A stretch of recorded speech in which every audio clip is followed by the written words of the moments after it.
بسم اللہ الرحمن الرحیم۔ اللہ کے نام سے شروع جو نہایت مہربان رحم والا۔ السلام علیکم ورحمۃ اللہ وبرکاتہ۔ نحمده ونصلي ونسلم على رسوله الكريم اما بعد فاعوذ باللہ من الشیطان الرجیم بسم اللہ الرحمن الرحیم ان اللہ وملائکته یصلون علی النبی یا ایها الذین آمنوا صلوا علیہ وسلموا تسلیما اللهم صل علی سیدنا نبینا ومولانا محمد معدن الجود والکرم وآلہ وبارک وسلم۔ اللہ کے رسول صلی اللہ تعالی علیہ وسلم کی پیدائش کس مہینے میں، کس دن اور کون سی تاریخ کو ہوئی، اس میں بہت سے اقوال ہیں۔ جن اقوال کو ترجیح ملی اور جس قول کو مقبولیت عامہ حاصل ہوئی اور امت کا سالہ سال سے جس پر عمل رہا، وہ یہ ہے کہ اللہ کے رسول صلی اللہ تعالی علیہ وسلم کی ولادت 12 ربیع الاول کو ہوئی، پیر کے دن۔ یہ واقعہ فیل کے سال جو ہاتھی والوں کا واقعہ پیش آیا، اس کے تقریباً 50 یا 55 دن کے بعد اللہ کے رسول صلی اللہ تعالی علیہ وسلم کی ولادت ہوئی۔ حضور صلی اللہ تعالی علیہ وسلم کی ولادت ربیع الاول کے مہینے میں ہوئی اور پیر کے دن ہوئی۔ اس میں حکمت کیا ہے تو اس کو مواہب لدنیہ میں بیان کیا گیا، میں مترجم سے پڑھ کر بتا رہا ہوں۔ فرماتے ہیں کہ اللہ کے رسول صلی اللہ تعالی علیہ وسلم ماہ ربیع الاول میں پیدا ہوئے۔ حضور کی ولادت نہ محرم میں ہوئی اور نہ رجب میں، نہ رمضان المبارک میں، نہ غیر رمضان المبارک کے اور مہینوں میں جن مہینوں کو شرف حاصل ہے، یعنی اہل عرب 4 مہینوں کو محترم مانتے تھے اور قرآن میں بھی اس کو ثابت رکھا گیا، وَمِنْهَا أَرْبَعَةٌ حُرُمٌ کہہ کر۔ وہ 4 مہینے رجب کا مہینہ ہے، ذی قعدہ، ذی الحجہ اور محرم، یہ 4 مہینے احترام والے مانے جاتے تھے عرب میں۔ ان مہینوں میں یہ لوگ جنگ نہیں کرتے تھے، لڑائی جھگڑے نہیں کرتے تھے۔ اور ہمارے یہاں جو متبرک مہینہ سب سے 12 مہینوں میں افضل مہینہ مانا جاتا ہے، وہ ماہ رمضان ہے۔ اس امت پر ماہ رمضان کے روزے فرض کیے گئے اور اسی مہینے کے اندر شب قدر عطا کی گئی، قرآن پاک عطا کیا گیا۔ تو ماہ رمضان اس امت میں برکت والا مہینہ مانا جاتا ہے۔ تو عرب کے یہاں 4 مہینے برکت والے تھے، اس امت میں رمضان کا مہینہ برکت والا، لیکن حضور کی ولادت نہ رجب میں ہوئی، نہ ذی قعدہ میں، نہ ذی الحجہ میں، نہ محرم میں اور نہ رمضان میں۔ اس کی وجہ کیا ہے؟ تو فرماتے ہیں کہ اس لیے کہ نبی اکرم صلی اللہ تعالی علیہ وسلم کو زمانے سے شرف نہیں ہے، بلکہ زمانے کو حضور اقدس صلی اللہ تعالی علیہ وسلم کی ذات اقدس سے شرف حاصل ہے۔ یعنی اگر حضور کی ولادت رمضان میں ہوتی تو لوگ یہ کہتے کہ رمضان میں ولادت ہوئی اس لیے حضور کو اتنا بڑا مرتبہ ملی۔ اگر محرم میں ہوتی تو اہل عرب یہ کہتے کہ محرم میں ولادت ہوئی ہے، حرمت والے مہینے میں ولادت ہوئی ہے، حج کے مہینے میں ہوئی ہے، ذی قعدہ میں ہوئی ہے، رجب میں ہوئی ہے، تو اس لیے ان کو اتنی فضیلت مل گئی۔ تو لوگ یہ کہہ سکتے تھے کہ حضور کو جو فضیلت ملی ہے وہ اس مبارک مہینے میں پیدا ہونے کی وجہ سے ملی ہے۔ اللہ تبارک و تعالیٰ نے حضور کی ولادت کے لیے جو مہینہ چنا وہ ایسا چنا کہ لوگوں کی زبانیں بند کر دی، کوئی یہ نہ کہہ سکے کہ حضور کو اس مہینے کی وجہ سے فضیلت ملی ہے، بلکہ حضور کو ربیع الاول میں ولادت عطا فرمائی تاکہ ہر کہنے والا یہ کہے کہ ربیع الاول کو جو فضیلت ملی ہے وہ ہمارے آقا کی ولادت کی وجہ سے ملی ہے، مہینے کی وجہ سے حضور کو فضیلت نہیں ملی۔ حضور کی وجہ سے مہینے کو فضیلت ملی۔ اسی طریقے سے آگے فرماتے ہیں کہ اگر اللہ کے رسول صلی اللہ تعالی علیہ وسلم مذکورہ مہینوں میں یعنی محرم، رجب، رمضان مبارک میں پیدا ہوتے جو کہ اہل عرب کے نزدیک بزرگ مہینے ہیں، تو یہ گمان کیا جاتا کہ ان مہینوں کی فضیلت کی وجہ سے آپ کو شرف حاصل ہوا ہے۔ اللہ تعالیٰ نے آپ کی ولادت عرب کے غیر بزرگ مہینے میں اس لیے کی تاکہ اللہ تعالیٰ کی وہ عنایت جو آپ کے ساتھ ہے، وہ آپ کی کرامت اور آپ کی عزت جو اللہ کے نزدیک ہے وہ ظاہر ہو جائے۔ دوسری چیز کہ اللہ کے رسول صلی اللہ تعالیٰ علیہ وسلم کی ولادت جمعہ کے دن نہیں ہوئی۔ حضرت آدم علیہ السلام کی پیدائش جمعہ کے دن ہوئی ہے، اور اسی کو سید الایام ہونے کا شرف حاصل ہے۔ تمام دنوں کا سردار ہے جمعہ کا دن، ہفتے کے سارے دنوں میں فضیلت والا دن جمعہ کا دن ہے۔ اسی دن درود زیادہ پڑھنے کو بھی کہا گیا۔ اس کی وجہ مواہب لدنیا میں یہ ذکر کی گئی کہ اللہ کے رسول صلی اللہ تعالیٰ علیہ وسلم کو جو فضیلت حاصل ہے وہ پیر کی وجہ سے، سوموار کے دن کی وجہ سے نہیں ہے، بلکہ پیر کو جو فضیلت حاصل ہے، سوموار کو جو فضیلت حاصل ہے، وہ اس لیے ہے کہ سوموار کے دن ہمارے آقا صلی اللہ تعالیٰ علیہ وسلم کی پیدائش ہوئی ہے، اور جمعہ کے دن اللہ تبارک و تعالیٰ نے ہمارے آقا صلی اللہ تعالیٰ علیہ وسلم کی ولادت کے لیے اسے منتخب نہ فرمایا۔ اس کی ایک اور وجہ مواہب دنیا میں ذکر کی گئی کہ اللہ تعالیٰ نے آدم علیہ السلام کو جمعہ کے دن پیدا کیا، اور جمعہ کے دن اپنے بندوں کو عبادت کی تکلیف دی کہ نماز جمعہ ادا کریں، خطبہ پڑھیں، غسل کریں، نجاست سے طہارت حاصل کریں، اور دوشنبہ کا دن جو اللہ کے رسول صلی اللہ تعالیٰ علیہ وسلم کی ولادت کا دن ہے، اللہ تعالیٰ نے اپنے بندوں کو وہ تکلیف نہیں دی۔ آپ کی امت سے اس تکلیف کی تخفیف اپنے نبی کے اکرام کی وجہ سے آپ کے وجود عنایت کے سبب معاف فرمائی، کیونکہ اللہ تبارک و تعالیٰ نے ہمارے آقا کو رحمت بنا کر کے بھیجا، وما ارسلناک الا رحمتا للعالمین۔ تو رحمت یہی ہے کہ حضور کے پیدائش کا جو دن ہے اس دن عبادت میں زیادتی نہ ہو۔ تو جمعہ کے دن کیونکہ خطبہ زائد ہوتا ہے، اسی طریقے سے غسل کا اہتمام اور دیگر چیزیں، تو وہ پیر کے دن نہیں ہے، یہ حضور کے صدقے میں ہے۔ تو یہ دو وجہیں تھیں کہ اللہ کے رسول صلی اللہ تعالیٰ علیہ وسلم کی ولادت پیر کے دن ہوئی ہے۔ اب اللہ کے رسول صلی اللہ تعالیٰ علیہ وسلم کی پیدائش جس مکان میں ہوئی، اس مکان کے تعلق سے انشاءاللہ تعالیٰ کچھ گفتگو کی جائے گی۔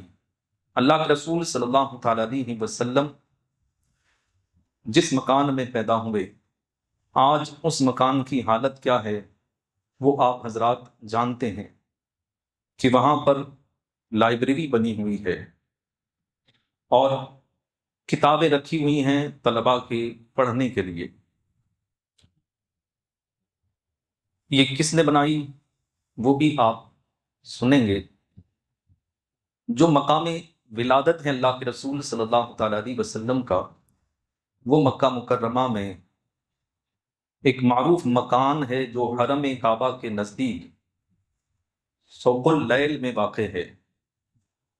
اب وہ پورا محلہ بنی ہاشم منہدم کر دیا گیا، صرف یہی مکان موجود ہے، اور وہ بھی اپنی اصلی حالت پر نہیں ہے۔ وہ سوق اللیل کے نام سے وہ علاقہ جانا جاتا تھا جہاں اللہ کے رسول کی پیدائش ہوئی تھی، اور وہاں پر کئی مکانات تھے رسول اللہ صلی اللہ تعالیٰ علیہ وسلم کے خاندان کے لوگوں کے، لیکن ان کی تاریخ مٹا دی گئی اور وہ مکانات بھی ختم کر دیے گئے، اور اللہ کے رسول صلی اللہ تعالیٰ علیہ وسلم کی جہاں پیدائش ہوئی تھی اس جگہ پر مکتبہ مکۃ المکرمہ کے نام سے لائبریری قائم ہے۔ جو حضرات گئے ہیں انہوں نے دیکھا ہوگا، اور جو نہیں گئے اللہ تبارک و تعالیٰ سب کو حرمین شریفین کی زیارت سے مشرف فرمائے۔ اس کو بنانے والے کا نام شیخ عباس القطان ہے۔ اس نے شاہ ملک عبد العزیز کی اجازت سے وہاں پر لائبریری قائم کی ہے۔ اب اس مکان کی ہم تاریخ پڑھیں گے کہ اللہ کے رسول صلی اللہ تعالیٰ علیہ وسلم کا جو مکان مبارک تھا وہاں پہلے کیا کیا چیزیں تھیں اور پھر کس طریقے سے تبدیلی آئی۔ امام حسین بن محمد الدیار بکری لکھتے ہیں کہ یہ مکان وراثت میں حضور صلی اللہ تعالیٰ علیہ وسلم کو ملا تھا، پھر حضور صلی اللہ تعالیٰ علیہ وسلم نے زمانہ ہجرت میں حضرت عقیل بن ابی طالب کو ہبہ فرما دیا۔ حضرت عقیل بن ابی طالب یہ حضرت علی کے بھائی ہیں اور حضور صلی اللہ تعالیٰ علیہ وسلم کے چچا زاد بھائی، تو حضور نے انہیں ہبہ کر دیا، لہٰذا یہ مکان حضرت عقیل بن ابی طالب اور ان کی اولاد کی ملکیت ان کے قبضے میں اور ان کی تولیت میں رہا، وہ چلتا رہا، یہاں تک کہ حجاج بن یوسف کے بھائی محمد بن یوسف ثقفی نے 1,00,000 دینار ہدیہ دے کر کے اس مکان کو خرید لیا اور اس جگہ کو اپنے مکان میں شامل کر لیا اور اس پورے مکان کا نام البیضہ رکھا گیا۔ یہ سفید عمارت تھی جو اس نے بنوائی تھی حجاج بن یوسف کے بھائی نے، تو سفید عمارت ہونے کی وجہ سے اس کا نام البیضہ رکھا گیا۔ اسے عرصے دراز تک دار ابن یوسف بھی کہا جاتا رہا۔ امام ابن دحیہ نے لکھا ہے کہ ہارون رشید کی والدہ خیزران جب حج کرنے کے لیے مکہ معظمہ آئیں تو انہوں نے حضور صلی اللہ تعالیٰ علیہ وسلم کے مولد مبارک کا حصہ دار ابن یوسف سے نکال لیا اور اس پر مسجد تعمیر کر دی۔ تو ہارون رشید کے زمانے میں اب وہ مکان کا حصہ الگ کیا گیا جہاں پر حضور کی پیدائش ہوئی تھی، تو اسے دار ابن یوسف سے الگ کر کے وہاں پر ایک مسجد تعمیر کی گئی اور اس مسجد میں نماز پڑھی جانے لگی۔ امام سہیلی بیان کرتے ہیں کہ جب زبیدہ خاتون ہارون رشید کی زوجہ، وہ خیزران جو تھی وہ ماں تھی اور یہ زوجہ زبیدہ خاتون جس نے نہر بھی بنوائی تھی، بہت بڑی نہر، جو گئے ہیں انہوں نے زیارت کی ہوگی، تو جب وہ مکہ معظمہ آئی زبیدہ خاتون تو انہوں نے از سر نو مولد النبی صلی اللہ تعالیٰ علیہ وسلم پر مسجد تعمیر کروائی۔ جو مسجد ماں نے بنوائی تھی اس کی جدید تعمیر یہ زبیدہ خاتون نے کروائی۔ امام تقی الدین محمد بن احمد الفاسی المکی جن کی وصال کی سن ہے ہجری 832، ابھی 1446 چل رہے ہیں اور یہ 832 میں فوت ہوئے جو لکھنے والے ہیں، وہ روایت نقل کرتے ہیں کہ جب خیزران نے مولد النبی صلی اللہ تعالیٰ علیہ وسلم کو الدار البیضہ سے الگ کیا، سفید عمارت جو بنائی گئی تھی اس سے الگ کیا اور اس مقام پر مسجد تعمیر کرا دی، تو اس سے قبل جو لوگ اس مکان میں رہائش پذیر تھے انہوں نے بیان دیا۔ اب ان کا بیان کیا تھا وہ بیان سنیں۔ انہوں نے کہا انہم قالوا واللہ ما اصابنا فیہ جائحۃ ولا حاجۃ فاخرجنا منہ فاشتد الزمان علینا۔ جو وہاں رہنے والے تھے ان کا بیان ہے کہ اللہ کی قسم اس گھر میں ہمیں کبھی کوئی پریشانی یا مشکل یا ضرورت پیش نہیں آئی۔ وجہ کیا تھی کہ وہ حضور کی پیدائش کی جگہ ہے، تو اس کی برکت یہ تھی کہ وہاں رہنے والے کہتے ہیں کہ جب تک وہ مکان ہمارے مکان سے جڑا ہوا تھا تو اس کی برکت یہ تھی کہ کبھی ہمیں کوئی مشکل پیش نہیں آئی، کوئی پریشانی پیش نہیں آئی، کسی کی ضرورت محسوس نہیں ہوئی، کسی کے ہم محتاج نہیں ہوئے۔ لیکن جب ہمیں وہاں سے الگ کر دیا گیا تو ہمارے اوپر مشکلات امنڈ پڑی۔ تو حضور کے مکان کی یہ برکت ہے۔ کچھ لوگ کہتے ہیں نا، اور آج بھی کہا جاتا ہے لائبریری کے بارے میں، معاذ اللہ یہی کہا جاتا ہے کہ یہ کوئی برکت والی جگہ نہیں ہے، تو اس کی زیارت کرنے سے روکا جاتا ہے، کوئی برکت والی جگہ نہیں۔ تو وہاں جو رہنے والے ہیں ان کا یہ بیان ہے کہ جب تک ہمارا مکان اس مکان سے ملا ہوا تھا، الگ نہیں کیا گیا تھا، تب تک ہمیں کوئی پریشانی نہیں آئی، کسی کے ہم محتاج نہیں ہوئے۔ لیکن جیسے ہی وہ مکان الگ کیا گیا اب ہماری پریشانیاں بڑھ گئیں۔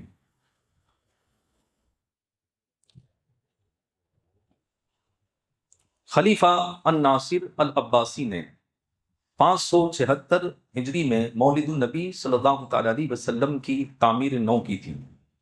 اس کے بعد یمن کے بادشاہ المظفر نے ہجری سن 666 میں، پھر اس کے پوتے المجاہد نے ہجری 740 میں، پھر مصر کے امیر شیخون نے ہجری سن 758 میں، پھر مصر کے شاہ الاشرف شعبان کے عہد حکومت میں یلبغا المخاسکی نے ہجری 766 میں، اور مصر کے شاہ الطاہر نے 801 ہجری میں اس کی جدید تعمیر کی، اور اسی نے مسجد حرام کی بھی نئی تعمیر کی۔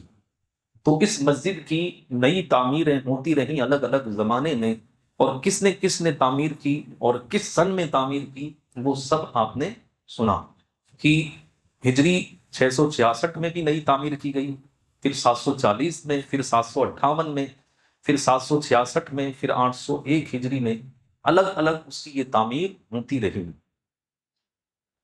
اسی طرح ترکی کے محقق ابراہیم رفعت پاشا نے یہ تفصیلات لکھی ہیں کہ ہجری 935 اور 963 میں سلطان سلیمان خان نے مولد النبی صلی اللہ تعالیٰ علیہ وسلم پر واقع گنبد کی از سر نو تعمیر کی، اور اس نے سونے کی 3 قندیل بھی ہدیہ دی۔ سونے کی 3 قندیل، لالٹین جو اس زمانے میں چراغ جلانے کے لیے اور ہوا سے حفاظت کے لیے جو ایک چیز بنائی گئی تھی اسے لالٹین کہا جاتا ہے، اسے عربی میں قندیل کہتے ہیں۔ تو سونے کی قندیل 3 قندیل اس نے ہدیے میں دی سلیمان خان نے، جن میں سے ایک مولد النبی صلی اللہ تعالیٰ علیہ وسلم میں اور 2 بیت اللہ شریف میں لٹکائے گئے، جنہیں معلق کرنے کی سعادت میرے والد نمی کو حاصل ہوئی۔ پھر ہجری 1009 میں سلطان محمد خان ابن سلطان مراد خان نے از سر نو مولد النبی صلی اللہ تعالیٰ علیہ وسلم کی تعمیر کا حکم دیا۔ اس کے اوپر ایک بہت بڑا گنبد اور مینار بنایا گیا۔ اس کے لیے رومی شہروں سے سالانہ آمدنی وقف کی گئی، اور یہاں ایک مسجد بنائی گئی جہاں ایک مؤذن، خادم اور امام کا تقرر کیا گیا۔ ان میں سے ہر ایک کے لیے اعزازیہ مقرر تھا جو ہر سال ان کی طرف سے بھیجا جاتا۔ پھر سلطنت عثمانیہ نے مولد النبی صلی اللہ تعالیٰ علیہ وسلم میں ایک مدرس بھی متعین کیا جو وہاں درس دیا کرتا تھا۔